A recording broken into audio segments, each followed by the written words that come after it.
we hear some voices from the Chinese side that they're looking for good relations with India. And you study China very closely even now. When the conversation is all about some Russia, India, China trilateral, Russia, India, China talks, when they talk about this being, the century of India and China together, what do you make of it? Is this once again a Hindi Chini Bhai Bhai 1960s moment, or has China realized that now we stare the dragon down? Perhaps the first time that's happened in Galwan, when you were army commander, when you say Prime Minister Narendra Modi gave you an absolute, green signal, do what you want, protect our land, this is our red line.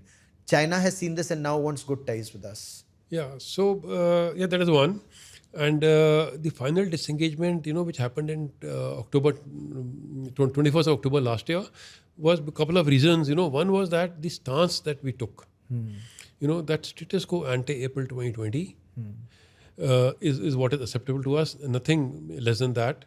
And the fact that the relations on the LAC, on the borders, will dictate the relations between both the countries. This was reiterated by External Affairs Minister in all forums, everywhere, and very firmly, that the relations on the border will dictate the relation between the countries, status quo ante April 2020, nothing less than that. Was one of the major factors which played up on the mind. And second, I think since it happened in October and the elections in the US were about to happen, and I'm sure the Chinese would have done their, analysis of maybe the Trump administration likely to come. And having seen what happened in 2017, the amount of pressure that they came in with the tariffs and all that. So they would have thought that let me keep one front, safe. And then looking at our markets as well. So these are the two factors which would have played up on their mind. And they disengaged and they're looking at, warming up relations with us. Do you see relationships warm up between India and China now, or is it that verify everything on ground? Borders have to be peaceful for the other part of the relationship to move forward. What's your thinking? Yeah, absolutely. Because you, from a young officer to a lieutenant general, and even now, you understand the Chinese mind. Yeah, so it's very important that we have de-escalation on the borders, because troops, while we have disengaged from the contacts where we were in close proximity, but the large number of troop presence on both sides is still there. So they need to go back to the peace stations. That is very, very important to have a situation wherein, situation does not escalate beyond a point. Anything could trigger off. And what was the other thing you asked?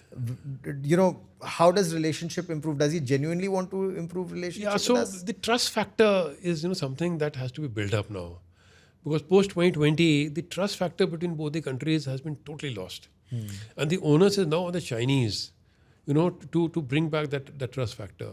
They continue to, while 21st of October last year, we disengaged, and the warming up of relations so-called started. The Foreign Secretary visited, NSA visited, had interactions. We decided that we will, start the Kailash Mansarovar Yatra. Media journalists will be exchanged. Direct flights will start.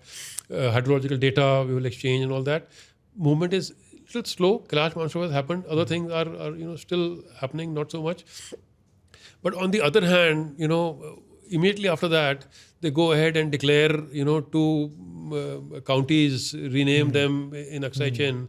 And then after some time, they declare another 27 places in Arunachal Pradesh, rename them.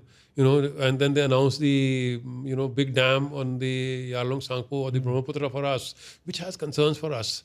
So these issues, continue to sort of irk India, and they need to be very, very careful on these issues to take it ahead from here. The trust factor has to be built, which the onus lies on China.